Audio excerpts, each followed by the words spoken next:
story in plain text format ready for reading aloud. No kings, no masters. A fictional narrative. Setting, Cincinnati, OHUSA. Characters, Hamza ties Anna Rourke, his stepmother, Max, his friend. Act 1, The Heavy Stillness. Hamza ties stood by the open window, Cincinnati's early evening breeze brushing against his face, warm and smelling faintly of smoke and car exhaust. The sun dipped low, bleeding orange over the rooftops. Somewhere in the distance, sirens wavered between presence and memory. The protests were swelling. Inside the small apartment he shared with Anna Rourke, a single lamp flickered, casting shadows onto a faded rug.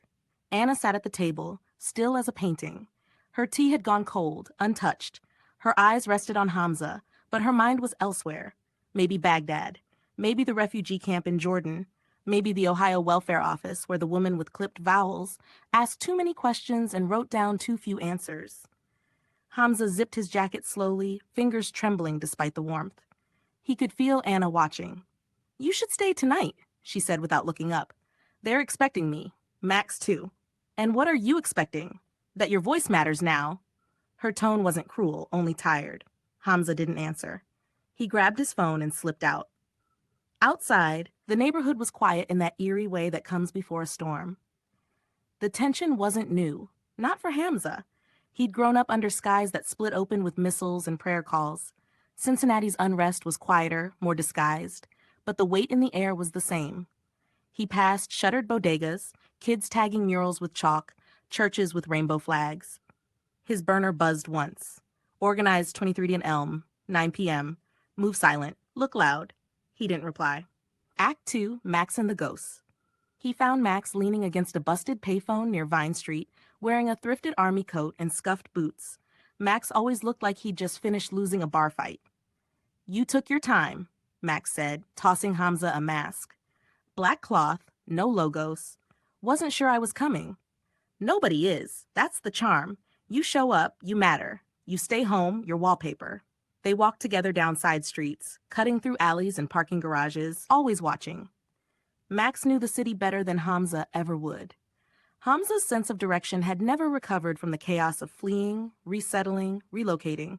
They passed groups of others, mostly kids in dark clothes, bandanas over faces, some with signs strapped to their backs. A few carried water bottles and med kits. One girl passed out earplugs. Hamza asked, more to himself, "You ever feel like we're just shadows yelling at giants?" Max shrugged. "Giants fall too." But Hamza wasn't so sure.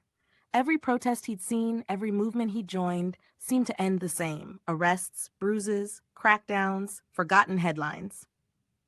They ducked into a narrow alley lined with dumpsters and the faint smell of piss. At the far end, a small crowd gathered under a flickering streetlight. Someone handed out goggles. Someone else passed a printed map with marks. Police routes, safe houses, medics. Max took one. Hamza didn't. "You good?" Max asked. "No," Hamza replied. "Never have been." "You still believe in the cause, right?"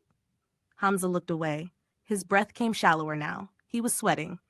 "Belief isn't enough. It never saved anyone. You think belief stopped the bombs? Or the men with guns? Or the cages at borders? It's all just roulette.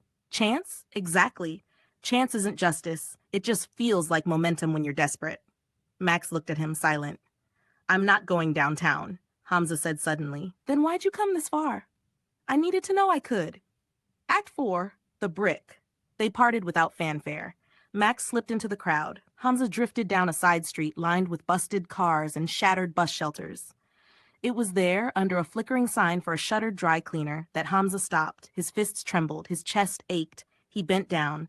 There it was, a brick, like a relic from another life, another war, another mistake. "One last spin," he muttered. He hurled the brick. Not at a cop, not at a window, just into the sky, up, away, toward nothing. A second pass, then another, then a scream, sharp, shrill, unmistakable. A baby. Hamza froze. The world, he whispered, not again. He ran fast, faster than ever before, past the church, past the garden, past the bakery Anna loved. His vision blurred. He returned home soaked in sweat. The city was silent now. Morning had started. Somewhere, birds chirped. Anna was still awake.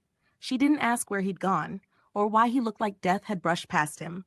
It was just a sound, he offered. Could have been anything. "But you think it wasn't. I know it wasn't." "Then you made a choice." He nodded. sat on the floor, back to the door. Change is a lie, Anna. Just rubble. We stack rubble and call it progress. She poured him tea.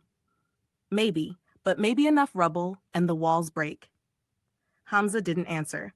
He stared at his hands and waited for the sirens. Epilogue. Later that week, Anna walked the same streets alone. Flyers from the protests still littered the ground. She picked one up. No kings, no masters. The ink had bled from rain. She folded it and placed it in her coat. She had seen her share of regimes, strongmen, and flags that changed but meant the same thing. But she never thought the pain would follow them here, to America, to Ohio, to the edge of her grandson's trembling hands. At the community center, she joined a food drive, passed out oranges, helped a boy reach the top shelf. Change, she thought, doesn't come in chance. It comes in hands that don't let go. She walked home and waited for Hamza to say something more than just, "I'm sorry."